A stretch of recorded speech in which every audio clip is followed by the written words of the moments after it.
Bonsoir à toutes et à tous, je suis ravie de vous retrouver sur Monaco Info. Nous sommes le jeudi 30 juin, voici les titres de ce journal. La princesse Charlène était présente ce matin à la journée Water Safety. Elle a accompagné de nombreux enfants âgés de 11 à 13 ans au programme Découverte et sensibilisation au sauvetage en mer à Monaco. Nous recevrons dans quelques instants le nouveau directeur du Rolex Monte Carlo Masters. David Massé vient d'être nommé aujourd'hui à ce poste. Ses premiers ressentis et ses ambitions pour le tournoi à découvrir sur Monaco Info. Direction ensuite Oran avec Émilie Rousseau pour tout savoir des résultats des Monégasques engagés aux Jeux méditerranéens. Toujours dans le sport, nous vous dévoilons les coulisses du jumping international de Monte Carlo. Enfin, la série consacrée au déplacement princier à Lisbonne continue avec les toutes dernières informations concernant la conférence des Nations Unies sur les océans. Et pour finir ce journal, un petit peu d'évasion avec l'Africa Day organisé par le Club des entrepreneurs monégasques en Afrique. L'occasion, vous le verrez, de mettre à l'honneur des sujets clés comme l'environnement ou encore le numérique. Ce matin, plage du Larvoto ont eu lieu les Water Safety Days, une journée de sensibilisation et de prévention à la noyade organisée par la Fondation Princesse Charlène et l'Académie de la mer. Plusieurs ateliers d'initiation au sauvetage et au secourisme dans le milieu aquatique ont été proposés à des élèves de classe de CM2 de la Principauté. Juliette Rapper et Alexandra Marangoni se sont rendues sur place. Apprendre aux enfants à sauver des vies, voilà l'enjeu des Water Safety Days, journée de sensibilisation à la prévention de la noyade qui se décline en 3 activités, le life saving qui apprend à sauver, le learn to swim pour apprendre à nager et le water safety pour apprendre à secourir une personne en difficulté dans l'eau. On se rend compte qu'il y a beaucoup d'accidents qui arrivent sur n'importe quel type de baignade, que ce soit dans les rivières, dans les piscines, à l'océan, en mer. C'est la période estivale, donc on va avoir beaucoup de gens qui vont se baigner et qui peuvent s'exposer à des risques. Donc c'est important de sensibiliser dès le plus jeune âge à ces risques-là, aux conduites à tenir, savoir quoi faire et comment réagir quand on est en danger. Ils apprennent à savoir quel est le signe de détresse, à quoi sert une bouée tube, les bonnes attitudes, la bonne stature à avoir. Donc c'est important parce que tout simplement ça peut sauver des vies. Exercice de sauvetage, cours de réanimation cardio-pulmonaire pendant plus de 2 heures, des élèves de la Principauté ont appris les gestes qui sauvent en compagnie de plusieurs champions sportifs comme Florence Masnada, 2 fois médaillée olympique en ski alpin, Rémi Duberne, champion du monde de plongée en apnée sans palme.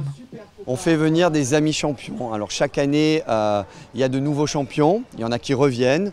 On essaye d'avoir une multitude de personnes que l'on connaît, qui sont très représentatives et surtout à qui on peut s'identifier. Ce sont tous des éducateurs. Pour la plupart des champions qui sont présents cette année, ce sont des ex-champions, ce sont des personnes qui sont sorties du circuit de compétition et qui sont rentrées dans le monde éducatif, le monde pédagogique et didactique. Et ça, c'est très important. Les Water Safety Days sont des journées de sensibilisation au sauvetage aquatique importantes pour lutter contre la noyade. Et pour rappel, la noyade est considérée comme l'une des principales causes de mortalité, avec plus de 320 000 personnes décédées chaque année dans le monde, selon l'OMS.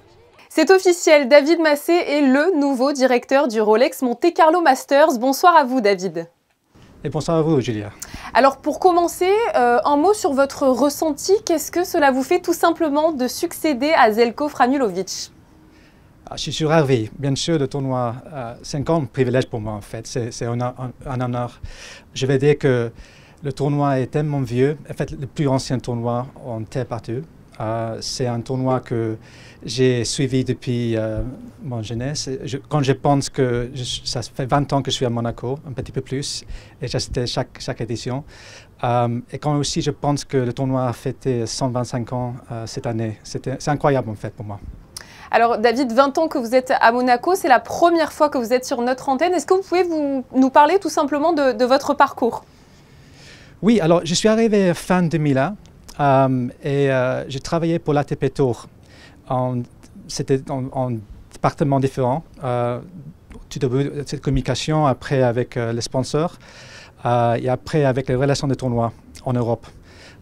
Et en 2015, je suis nommé le directeur de Europe pour ATP Tour.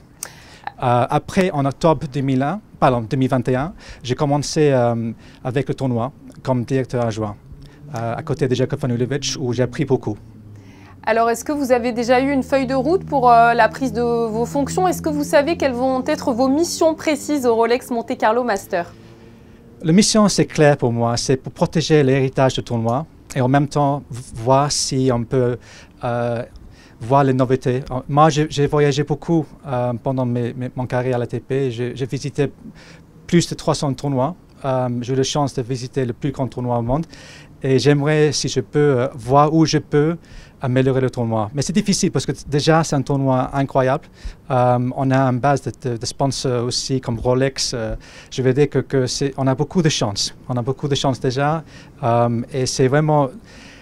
L'équipe et moi, on va travailler, on va faire une grande étude, on va travailler sur chaque secteur et on va voir où on peut améliorer ou pas.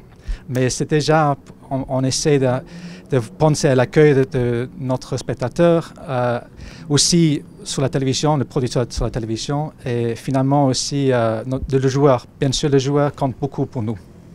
Vous parlez, David, de travail d'équipe. Diriger ce tournoi repose, j'imagine, sur un grand travail d'équipe. Quelles vont être les personnes qui vont vous entourer pour le Rolex Masters 2023? Oui, c'est sûr que c'est un travail d'équipe. C'est un énorme travail d'équipe, en fait. Moi, je travaillé presque en binôme avec Chris Commode. Il est l'ancien directeur, chairman de l'ATP. Depuis un an et demi, on travaille déjà ensemble. Et c'est avec lui que je vais travailler. Il va être le conseiller exécutif pour le tournoi. Après, bien sûr, on a le comité, mais après, on a à l'année, on a une petite équipe, mais avec beaucoup d'expérience. Je suis avec beaucoup de chance parce que l'équipe, si on pense, il y a 7 ans qui a travaillé 40 ans pour le tournoi. Et avec eux, on reste ensemble et c'est vraiment une chance pour moi. Et quand je pense aussi pendant le tournoi, là, on est presque 800 personnes qui gèrent le tournoi, qui vraiment fait l'accueil de spectateurs et les joueurs. C'est vraiment un grand tournoi. C'est un grand tournoi, vous l'avez dit, connu et reconnu. Est-ce que vous avez peut-être un petit peu de pression? De pression, oui, dans un sens que c'est toujours un tournoi que, bien sûr, nous sommes compris dans le 9 Masters 1000, c'est le tournoi le plus haut sur le ATP Tour. Et la pression, c'est de rester dans ce niveau. Parce que c'est quand même une catégorie nous avons Indian Wells, Miami, Madrid et Rome. Et il y a 9 tournois en tout. Et la pression, c'est vraiment de rester à cette hauteur. Et nous, on peut.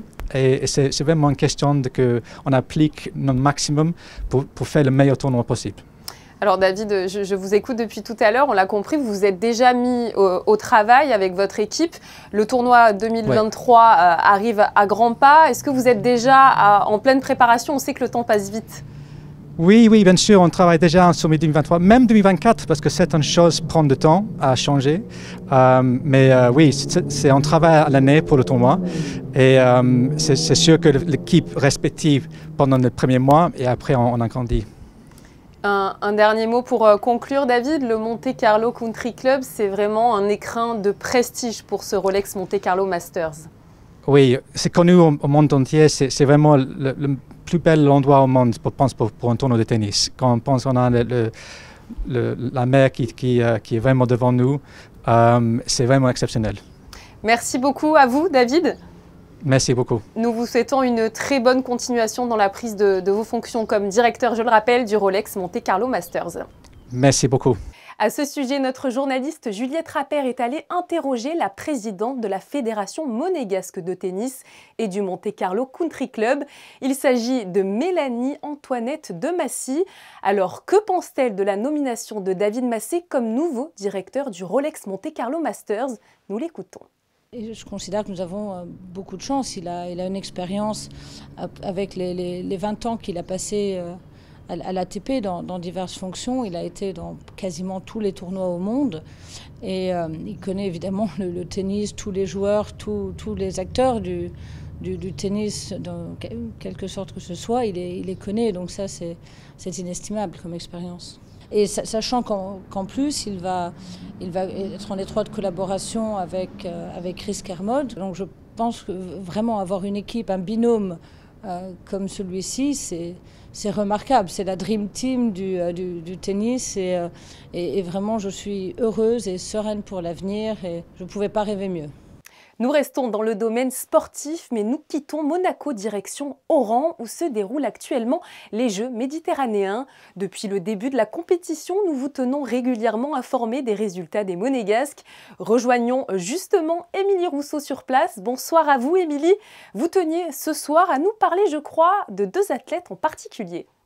Oui, 2 athlètes qui ont brillé lors des derniers Jeux méditerranéens à Tarragone. Il s'agit du joueur de tennis Luca Catarina et de Xiao Xingyang, la pongiste. Ils avaient décroché l'argent il y a 4 ans dans leurs disciplines respectives. C'est pour cela qu'ils ont été désignés porte-drapeau de la délégation monégasque cette année. Tel un message de motivation envoyé aux autres athlètes rouges et blancs qui participent aux Jeux ici à Oran. On fait le point sur leur participation. Il a connu les Jeux méditerranéens au début de sa jeune carrière. Il avait alors seulement 16 ans. Âgé aujourd'hui de 25 ans, Luca Catarina possède une solide expérience dans ce genre de compétition. Médaillé d'argent à Tarragone, le Monégasque était venu à Oran dans l'espoir de confirmer. Après avoir dominé le chypriote Efstatiou en 2-7, 6-3, 7-5, il était opposé en quart de finale à l'Espagnol Carlos Montagude, un spécialiste de la terre battue. Le début de match est compliqué pour Luca Catarina. Il perd le premier set avant de se ressaisir dans le deuxième. Le troisième set est un véritable bras de fer, mais la chaleur étouffante oranaise va diminuer le Monégasque. Il s'incline malheureusement aux portes de la demi-finale, 3-6, 6-2, 3-6. Les Jeux sont une compétition très importante pour Luca, c'est une priorité dans sa saison. Jouer pour son pays, ça a toujours été quelque chose de très important. Et voilà, les Jeux méditerranéens sont souvent organisés sur terre battue, dans des endroits où il fait chaud. Et Luca a des petits soucis de santé qui ne lui permettent pas de s'exprimer comme il le voudrait dans ces conditions-là. Donc il vient quand même avec beaucoup de cœur et de courage. Du cœur et du courage, c'est également la philosophie de Xiao Xingyang. La pongiste est connue pour sa sérénité avant d'aborder les rencontres, sa concentration mais aussi sa détermination. À force de travail et de persévérance, elle a retrouvé son plus haut niveau. Elle est actuellement 12e joueuse mondiale. À Oran, la Monégasque vise le podium sans en afficher la couleur pour ne pas se mettre la pression. En fait, pour moi, il n'y a pas de différence. Pour moi, toutes les compétitions, c'est important. Mais cette fois-ci, je pourrais gagner. Donc, dans ma tête, c'est une compétition quand même importante. Et même très importante. J'aimerais bien encore combler des médailles dans ma carrière. Donc, voilà. Et Xiao Xingyang s'est aisément qualifié pour les quarts de finale sans jamais avoir été inquiété. La force tranquille de la délégation monégasque. Et pour être vraiment complet sur les résultats, le cycliste Antoine Berlin a dû malheureusement abandonner dans le contre-la-montre ce matin. Un problème mécanique serait en cause. Il reste cependant engagé dans la course en ligne qui aura lieu ce samedi. Le jumping international de Monaco vient d'ouvrir ses portes sur le port Hercule. De nombreux cavaliers venus du monde entier sont présents pour cet événement hors du commun. Il se déroule sur 3 jours et la principauté y est représentée. Christine Datomel et Alexandra Marangoni se sont glissées dans les coulisses de cet événement. 3 jours de compétition intense entre suspense, sport de haut niveau et émotion. Le jumping international de Monte-Carlo symbolise l'excellence et présente des épreuves exceptionnelles. Les plus grands cavaliers du monde entier sont présents pour cet événement pour hisser au plus haut les couleurs de leur nation. Et le drapeau monégasque était bien représenté dès le début des épreuves. On est chez nous avec notre coach et toute l'équipe dans les box et que la piste elle est belle et qu'on est avec plein de personnes qui sont importantes. C'est quelque chose de très impressionnant parce que la piste est très petite et on n'a pas l'habitude de voir ce genre de piste. Mais c'est quelque chose de vraiment incroyable parce que ça mélange la vie à la ville qu'on vit tous les jours et la vie avec le cheval, ce qui est particulier. La première année c'était en 2018 avec ma jument, j'avais fait les premières épreuves du national et oui c'est toujours aussi excitant de rentrer sur le port avec son cheval pour parcourir, pour faire la piste. Il y a plein d'exercices que notre coach elle nous met en place pour qu'on évolue. Des parcours de saut, des concours. Comment on les prépare? Là j'ai fait une semaine intense avec les petits justement pour les préparer. parce que c'est un concours qu'ils n'ont absolument pas l'habitude de faire, ni eux ni les chevaux. J'ai sorti tout ce que j'avais de plus difficile à la maison pour pouvoir les entraîner à ça. On a la chance de pouvoir faire ce concours qui est un concours quand même très pro, très prisé et c'est différent de ce qu'on a l'habitude de faire au quotidien. Ce qui me plaît, c'est le fait que c'est une très bonne expérience parce que de un, c'est rarement qu'on peut faire les étapes du Longines. Et en plus, le fait que la carrière est difficile à monter et puis l'environnement, c'est pas facile pour les chevaux, donc c'est toujours une très bonne expérience. Nous retrouverons courant juillet Eileen Tomel et Valentine Platini au championnat de France et Eva Rey au championnat d'Europe. Mais en attendant, le jumping international de Monaco se poursuit avec différentes épreuves les journées de vendredi et samedi. Demain soir, la piste recevra la Pro-Am Cup, une course de relais caritative qui fait toujours sensation auprès du public. Et bien sûr, le Longines Global Champion Tour clôturera cet événement avec les étoiles du sport équestre samedi soir et la Coupe du Prince qui sera remise au grand vainqueur de cette édition 2022. L'AS Monaco disputait sa deuxième rencontre de préparation ce mercredi face aux Suisses du FC Saint-Gall. Les Rouges et Blancs, avec de nombreux joueurs issus de l'académie, ont fait match nul 1-1. Pour cette rencontre, Philippe Clément a décidé une nouvelle fois d'aligner deux équipes différentes lors de chaque période. L'occasion de tester l'intégralité de son effectif et de voir les forces en présence pour la saison prochaine.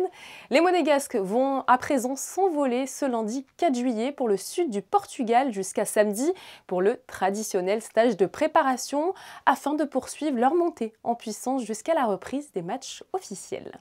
Et parce que l'union fait la force, la SM Rugby a signé hier à 19 h dans ses locaux boulevard de Belgique une nouvelle convention les unissant avec le Monaco Rugby 7. Le but est de développer la pratique du rugby en principauté, un projet 15-7 qui est essentiel pour Monaco et complémentaire pour les deux identités. À présent, toute autre chose avec la suite de notre série de reportages consacrés au déplacement princier à Lisbonne. À l'occasion de la conférence des Nations Unies sur les océans, focus cette fois-ci sur les régions polaires. Vanessa Dessy nous en dit plus sur des images de Lionel Bernardi. Scientifiques et défenseurs de la cause polaire se sont réunis afin d'attirer l'attention sur le rôle des océans austral et arctique en tant que vecteurs du changement climatique global. Les changements environnementaux dans l'Arctique et l'Antarctique s'accélèrent, affectent les espèces et les écosystèmes locaux. Ces derniers ont un impact sur le climat et l'écologie, bien au-delà des régions polaires. L'événement Les Océans polaires, force motrice de l'océan mondial, organisé dans le cadre de la conférence des Nations Unies sur les océans, aura permis de partager différentes conclusions scientifiques.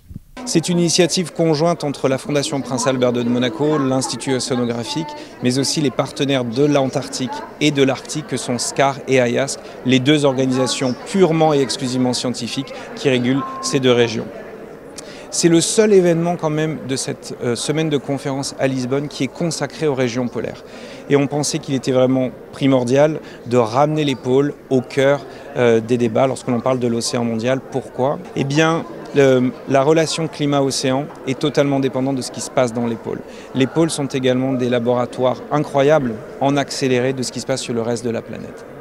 Ce qui se passe sur nos régions côtières, nos forêts, même nos déserts sont totalement affectés. Les pôles sont le cœur, le réacteur, le moteur de cette relation climatique.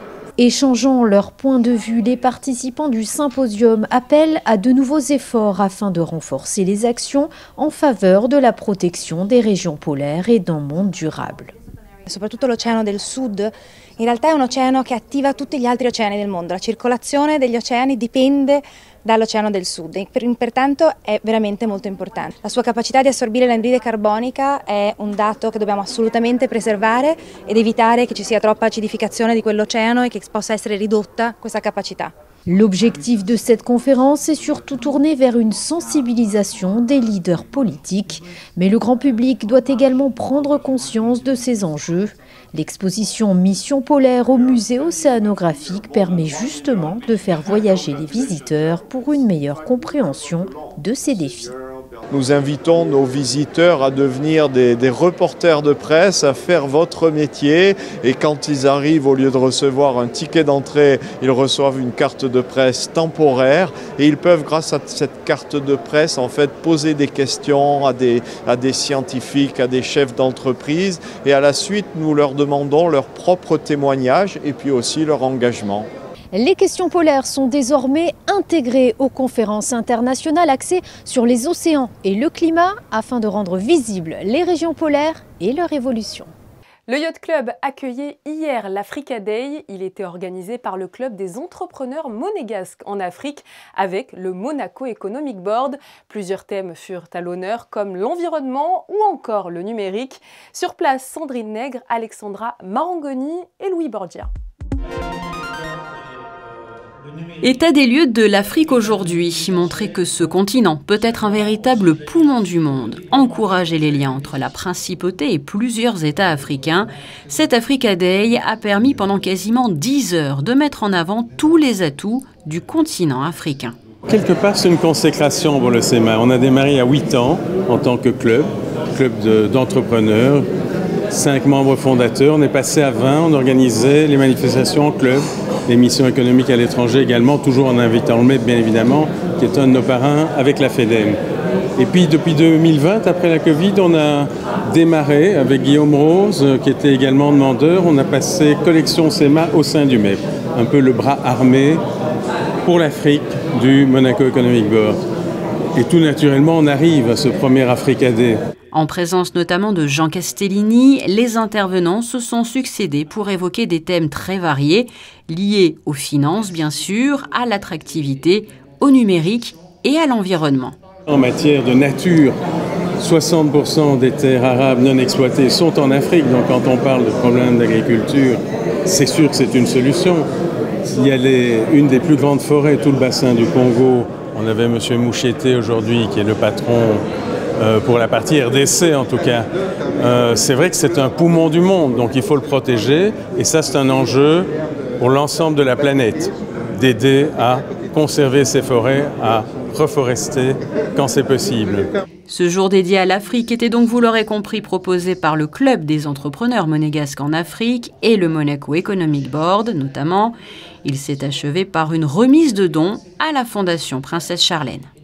Et concernant le Monaco Economic Board, le chef économiste d'Alliance, Ludovic Subran, revient en principauté le mercredi 6 juillet à 17h30 au Novotel. Il animera une conférence sur le thème « La guerre du capital aura-t-elle lieu ?»